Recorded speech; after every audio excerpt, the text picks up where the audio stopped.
My crazy boyfriend pulled a kidnapping prank on me so he could propose. I said no and broke up with him, so he started stalking me to try win me back. I was on a run yesterday when I noticed an SUV that was following me. I pulled out my phone to text my sister, but as I was typing, someone jumped out of the SUV and grabbed me. I tried resisting and even clawed at their eyes, but I was eventually pulled into the car. The three masked guys in the back tied my wrists behind my back, gagged me to stop screaming, and put a bag over my head. I tried kicking them, but they even tied my ankles together. They kept telling me to calm down, but I was resisting so much they pinned me down on the van floor and kept me like that. I don't know how long I was in that car, but I kept crying and begging them to let me go. I even peed myself in fear, but I don't think they noticed. We eventually arrived at some house and they pulled me out of the car and dragged me inside. They then unbinded my arms and legs, took the gag off and told me to stand up. I was still crying and begged them not to unalive me, but one of them yelled, "Stand up, Beach." I did as asked, and they slowly took the bag off of my head. When I could finally see, I realized that this was all some sick prank. I was standing in front of my boyfriend, who was on his knees, holding a small box with an engagement ring, and behind him balloons spelling the words, "Will you marry me?" My heart raced. I felt a mix of shock and confusion. The fear that had enveloped me moments ago was quickly replaced by disbelief. The masked men were laughing, their cruel smiles visible under the dim light. I looked at my boyfriend, Alex, and saw him grinning, proud of his clever plan. "Alex, what is this?" I shouted, my voice shaking with emotion. "Surprise! I wanted it to be memorable," he said, still kneeling. Memorable? I had just been abducted. My heart felt heavy, and I couldn't process the chaos of emotions swirling within me. I was still trembling, my mind replaying the horrifying moments in the van. How could he think this was funny? How could he think this was a good idea? "Is this a joke?" I asked, my voice barely a whisper. I could feel tears streaming down my face again, but I couldn't tell if they were from anger or sadness. Alex's smile faltered for a moment. "It was supposed to be romantic. I thought you would love it." Love it? I couldn't understand how he could think scaring someone half to death was romantic. My heart ached, and I wanted to scream, but all that came out was a strangled sob. The masked men shifted, still chuckling among themselves, and I felt their eyes on me. I hated them. I hated Alex for thinking this was okay. I felt so alone in that moment, trapped in a nightmare of laughter and balloons. "Just take the ring and say yes and it will all be over," one of the masked guys said, stepping closer. I recoiled, the fear from earlier flooding back. "Get away from me," I shouted, my voice stronger now. Alex rose to his feet, looking at me with an expression that mixed confusion and frustration. "Please, just say yes. I went through all this trouble for you." Trouble? I thought about what I had just been through. My heart felt heavy as I looked at the ring in the box. It was beautiful, but how could I accept something so precious after this terrifying experience? I glanced around the room, at the cheerful decorations and the bright balloons. It was supposed to be a moment of joy, but all I felt was betrayal. The tension was thick, and I knew I had to make a choice. "Did you even think about how I would feel?" I asked, my voice breaking again. "This is not love." Alex's smile faded, and the room fell silent. The laughter from the masked men stopped, and the air felt heavy with tension. "I just wanted to surprise you. I thought you would be happy." "Happiness does not come from fear," I replied, feeling stronger with each word. "You scared me, Alex. You hurt me. How can I say yes after this?" The room was still, and the laughter from the masked men turned into whispers. They exchanged glances, clearly unsure of what to do next. I could see the doubt in Alex's eyes. "Please, just put the ring on," he urged, desperation creeping into his voice. I took a deep breath. "Number, I can't. Not like this." The silence that followed felt heavy, like a storm about to break. I turned away from Alex, my heart pounding in my chest. I wanted to leave, to run out of this house, to escape this nightmare. "Let her go," one of the masked men said, his voice low and serious. Alex turned to them, looking bewildered. "What do you mean, let her go? This was the plan." "Plans change," the man replied. "You messed this up." The weight of those words hit me. This was not just a prank anymore. It was a real problem, a serious mistake. I stood there, frozen, as I processed what was happening. The other masked men stepped forward, their expressions shifting from amusement to annoyance. "You made her cry, dude. That's not how this works." They moved towards me, and I felt a wave of fear wash over me. I wanted to scream, to fight back, but I stood there, paralyzed. "Let's just get out of here," one of them said, shaking his head in disappointment. "This was supposed to be fun. Now it's just awkward." I turned to Alex, hoping to see some sign of remorse in his eyes. Instead, I found anger. "You're ruining everything," he shouted at them, his voice rising. "I planned this perfectly." "Perfectly? You traumatized her," another masked man shot back. "Good luck trying to marry her now." My heart sank even further. They were right. How could I ever trust Alex again? Without warning, one of the masked men grabbed my arm, and I felt a surge of panic. "Let's get her out of here. We don't need to be here anymore." "Wait, no! This was supposed to be my moment," Alex cried out, desperation in his tone. I felt the tension in the room change, like a bubble about to burst. The masked men had taken control,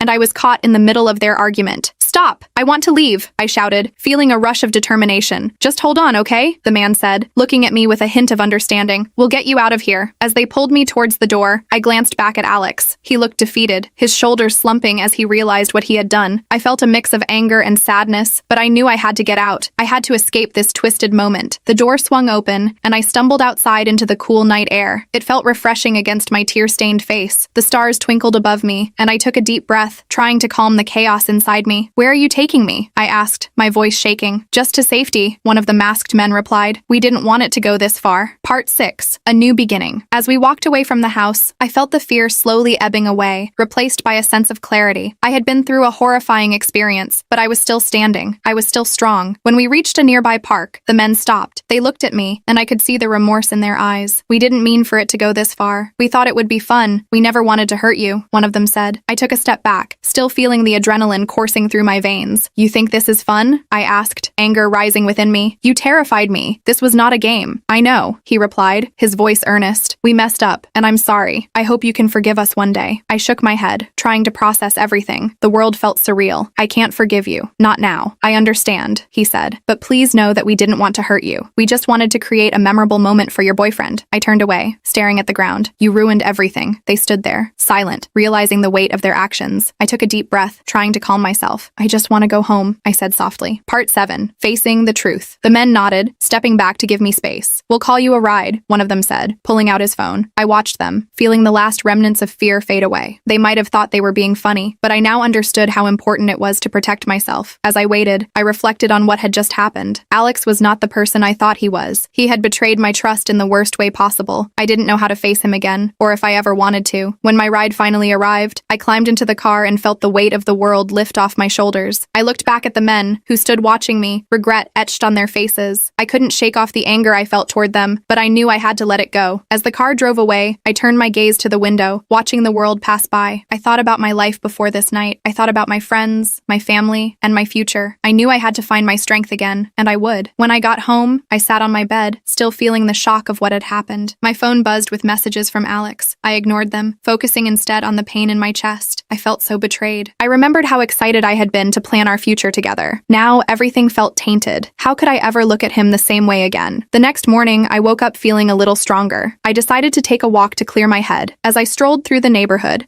I thought about what I wanted for my future. I wanted a partner who would support me and respect me. I wanted someone who would stand by me during the good and bad times, someone who would never scare me or make me feel trapped. I returned home and took a deep breath. I had to confront Alex. I had to tell him how I felt, and I had to end things. Later that day, I finally gathered the courage to respond to Alex. I sent him a message asking to meet. When he arrived, I could see the worry in his eyes. I'm so glad to see you, he said, stepping closer. I held up my hand to stop him. No, Alex, we need to talk. His face fell, and I felt a wave of sadness. What's wrong? You didn't like the proposal? Proposal? I asked, incredulous. You scared me half to death. That was not a proposal. It was a nightmare. I didn't mean to hurt you, he pleaded, desperation in his voice. I just wanted to surprise you. Surprise me? By kidnapping me? How could you think that was okay? I felt anger bubbling inside me. You put me through hell. That is not love. His eyes widened in shock, and I could see he was beginning to understand the weight of his actions. I thought you would see the humor in it later. There is nothing funny about what happened, I replied, my voice steady. I can't be with someone who thinks this is okay. I can't marry someone who would do this to me. He opened his mouth to protest, but I held up my hand again. No, Alex, it's over. I need to put myself first. As I turned to leave, I felt a strange sense of relief wash over me. I had finally taken a stand for myself. I had chosen my own happiness over fear. The days that followed were hard, but I was determined to move forward. I spent time with my friends and family, surrounding myself with love and support. Alex took the breakup hard. He begged me to reconsider, calling and texting at all hours. I felt my phone buzz constantly, but I never answered. Instead, I focused on myself and surrounded myself with supportive friends and family. Days turned into weeks, and as time passed, Alex's attempts to contact me became more desperate. He would show up at my favorite cafe, looking lost and forlorn. Sometimes I could see him waiting outside my apartment, his face a mixture of hope and despair. One afternoon, I was hanging out with my best friend, Lisa. We were at a local park, enjoying the sunshine and fresh air when I spotted Alex walking by. My stomach twisted in knots, and I quickly turned my head. What's wrong? Lisa asked, noticing my reaction. It's just Alex, I replied, trying to sound casual, but my voice betrayed me. Ugh, that guy. Why won't he just get the hint? She said, rolling her eyes. You deserve better than this. I know, but it's just hard. I used to love him. I don't want to be cruel. I I admitted. Just then, I saw Alex cross the street toward us, his expression determined. Hey, can we talk? He called out, his voice filled with urgency. I felt a surge of anxiety. I looked to Lisa for help, but she crossed her arms, ready to defend me if needed. No, Alex, I'm not interested, I said firmly, but he didn't back down. Please, just give me 5 minutes. I promise I'll explain. Explain what? I asked, my voice rising. How you thought kidnapping me was a good idea? I was an idiot, he exclaimed. I thought it would be a funny way to propose. I never meant to hurt you. That's the problem, Alex. You thought. And that got me into a situation I'll never forget. I shot back, trying to remain strong. Can you at least let me apologize? He pleaded. I've been a jerk. I realize that now. Before I could respond, Lisa chimed in. You've already apologized, Alex. It's time to move on. Please, just listen to me. I've changed, he insisted, his eyes desperate. I've been doing everything I can to show you I'm sorry. Just give me a chance to prove it. Why should I? I snapped, my frustration boiling over. Because I love you, he shouted, the words hanging in the air like a heavy weight. I turned away, my heart aching. I didn't respond. I didn't know how to respond. I simply walked away with Lisa, leaving Alex standing there, lost and defeated. As the weeks continued, Alex became relentless. He began showing up at places I frequented, even getting my friends to talk to me on his behalf. His friends would text me, pressuring me to forgive him. He's really sorry, they would say. You should give him another chance. I felt cornered. I didn't want to hurt him, but I also didn't want to go back to a relationship built on fear. One evening, Lisa and I went to a friend's party. As we entered, I immediately spotted Alex across the room, laughing with his friends. My heart sank. Are you okay? Lisa asked, noticing my unease. No, I'm not okay, I admitted. I can't keep running into him like this. As if on cue, Alex approached us, his eyes lighting up when he saw me. Hey, can I talk to you? He asked, his voice softening. Not now, Alex. Not here, I replied, trying to keep my voice steady. Please, just 5 minutes, he pleaded again. I looked at Lisa, who gave me an encouraging nod. Fine, I relented, feeling a mixture of dread and curiosity. Alex led me outside, away from the noise of the party. I've been thinking a lot, he started, his voice earnest. I know I messed up. I want to show you I'm serious about changing. Changing how? I asked, skeptical. I've been planning some crazy things to prove I'm committed, he said, his eyes shining with enthusiasm. Crazy? What do you mean? I felt a shiver run down my spine. I'm going to do something big. I've got a whole plan, he said, excitement bubbling in his tone. Alex, I don't want any part of your plans. I just want to be left alone, I insisted, but he didn't listen. Over the next few days, he began executing his crazy ideas. First, he organized a flash mob outside my apartment, dancing and singing a song about love and apologies. I stood at my window, mortified, watching my neighbors cheer him on while I felt my face burn with embarrassment. The next day, I received a bouquet of flowers at work, each one accompanied by a note detailing all the things he loved about me. My coworkers snickered, but I felt trapped in a whirlwind of emotions. The following weekend, he arranged a massive picnic in the park, complete with a blanket, candles, and enough food to feed an army. When I arrived, I saw a crowd gathered, all of them watching him make a fool of himself, trying to win me back. I felt a mixture of anger and pity. I appreciated the effort, but it only reminded me of the fear he had instilled in me. I didn't want to be part of his performance. My friends were split on the issue. Some thought Alex's attempts were charming, while others believed I should stand my ground. Lisa remained my biggest supporter, constantly reminding me of what had happened and why I needed to stay firm in my decision. You don't owe him anything, she would say. Just because he's trying to win you back doesn't mean you have to fall for it. But as time went on, I felt the pressure mounting. Alex's friends began to intervene as well. They reached out to me, urging me to consider giving him another chance. He's really changed, one of them said. He's just trying to make things right. Maybe you should just talk to him one more time, another suggested. Their words weighed on me, causing me to doubt my own feelings. Was I being too harsh? I decided to talk to my mom, hoping for her wisdom. When I shared my concerns, she listened patiently. Honey, you have to trust your instincts, she advised. If something feels wrong, it probably is. Don't let anyone pressure you into a decision you're not ready for. Her words resonated deeply within me. I had to trust myself. I took a deep breath, determined to stick to my decision. Part 17, the final straw. As summer approached, Alex's antics only grew more outrageous. One day, he showed up at my workplace dressed as a clown, complete with oversized shoes and face paint. The entire office erupted in laughter, but I could only feel embarrassment. Is this really necessary? I asked, my voice barely concealing my frustration. I just wanted to make you smile, he said, beaming through his painted smile. Please, just give me one chance to prove I can be the guy you want. My heart ached for him, but I couldn't overlook the severity of his earlier actions. I turned to walk away, my stomach churning with mixed emotions. Then came the last straw. One night, he decided to take it up a notch. He climbed up onto the roof of a local building, holding a giant banner that read, "I'm sorry, will you marry me?" He was shouting my name to the world,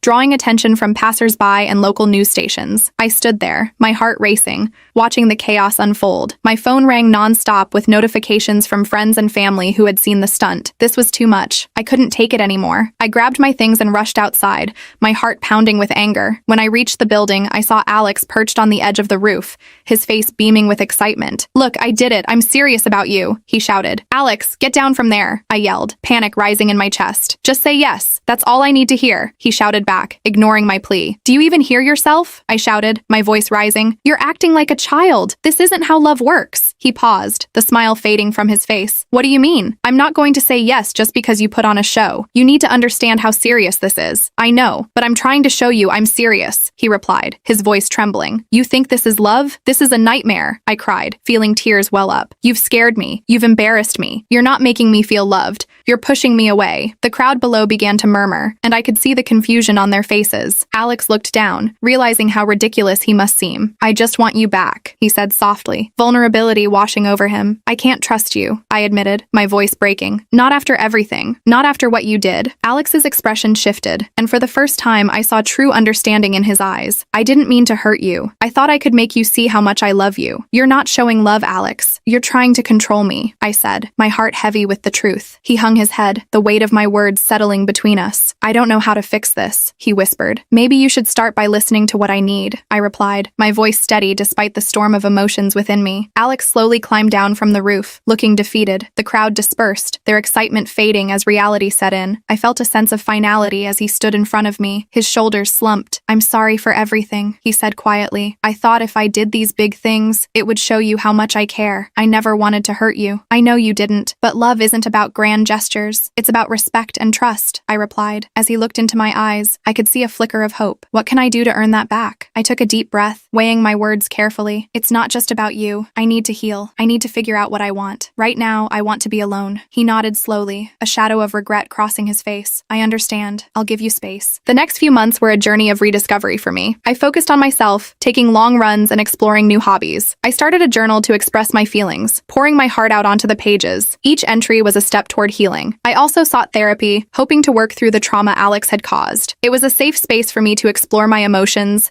and I began to understand the importance of self-love and self-worth. One day, I stumbled upon an art class and decided to join. Painting became a new form of therapy for me. Each stroke of the brush allowed me to release pent-up emotions. I created beautiful pieces that reflected my journey, my fears, and my triumphs. One sunny afternoon, while attending a local art exhibition, I met someone new. His name was Noah, and he had a warm smile that lit up the room. We struck up a conversation about art, and I felt an instant connection. Noah was kind, thoughtful, and most importantly, he listened. He shared his own experiences, and I found comfort in our mutual understanding of life's challenges. As the weeks went by, we began to spend more time together. We explored galleries, attended events, and shared our thoughts on life and love. I felt a sense of safety with him that I hadn't felt in a long time. One evening, while out with Noah, I received a text from Alex. "Can we talk? I need to see you," it read. I felt a wave of anxiety wash over me. Noah noticed my unease and asked what was wrong. "It's just Alex," I replied, looking down at my phone. "He wants to talk." "Do you want to?" Noah asked, his tone calm and supportive. "I don't know," I admitted. "Part of me feels like I should confront him, but I don't want to go backward." "Only do it if you feel ready. You deserve to take your time," he reassured me. I decided to meet Alex, wanting to put closure to our tumultuous relationship. When we sat down at a quiet cafe, I could see the worry etched on his face. "I've been working on myself," he said, looking earnest. "I've realized that I need to focus on my own issues before I can even think about being with you." "I'm glad to hear that," I replied cautiously. "I've been talking to a therapist too. I want to learn how to be better," he continued. "I understand if you never want to see me again, but I just wanted to say I'm truly sorry." His sincerity hit me, and for a moment, I felt a flicker of compassion. "Thank you for apologizing. It means a lot," I said softly. "But I also understand that I can't control how you feel. I just hope you find happiness, even if it's without me," he added, his voice thick with emotion. I took a deep breath, feeling a sense of relief wash over me. "I appreciate that, Alex. I want you to find happiness too. I just think we need to move on." He nodded, a bittersweet smile forming on his lips. "Yeah, I guess we do." After my conversation with Alex, I felt lighter. I realized that I could forgive him without reopening old wounds. I was ready to embrace my new life, free from the shadows of the past. Noah and I grew closer, and our relationship blossomed. He made me feel cherished and respected. I felt safe to be myself around him, and I knew this was a different kind of love. As summer turned to fall, I reflected on how far I had come. I was no longer defined by fear. I was a survivor, a fighter. Each day was a new opportunity, and I was excited for the future.